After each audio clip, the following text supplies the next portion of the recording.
A farmer's young son stands in the field, saluting President Donald Trump, but the story behind that salute brings everyone to silence.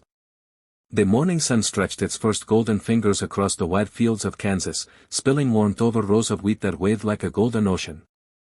The land smelled of soil, sweat, and stubborn hope. Out in that field, standing a little straighter than his years should have allowed, was 12-year-old Daniel Miller. His boots were too big, hand-me-downs from his late father, and his shirt was patched in more places than one could count. But his chin was lifted, and his right hand was firmly pressed against his forehead in a salute so steady it might have belonged to a soldier, not a boy. On the dusty country road nearby, a black motorcade slowed to a crawl. The President of the United States, Donald Trump, was traveling through after a campaign stop in a nearby town. At first, the agents inside thought the boy might simply be curious, waving at the passing cars. But Daniel wasn't waving. It was saluting with a seriousness that carried a story too heavy for a child his age. The convoy slowed further, and then, to the shock of the townsfolk who had gathered along the fence line, the motorcade came to a complete stop. President Trump himself stepped out, the prairie wind tugging at his tie, his eyes narrowing as he studied the boy in the field.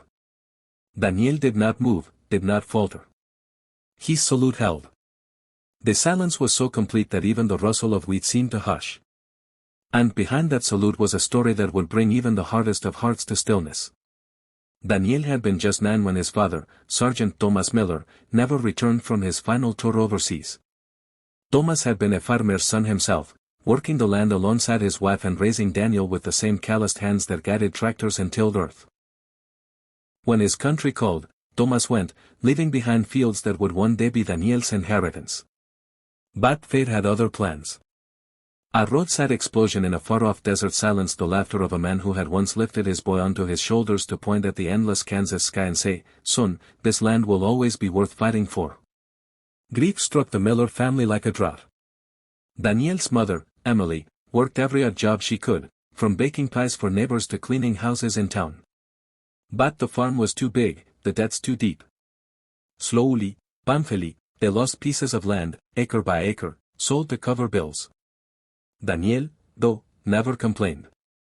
Instead, he worked alongside his mother, his small hands blistering as he fed livestock, carried water, and tried to keep alive the last 20 acres of wheat that were still theirs.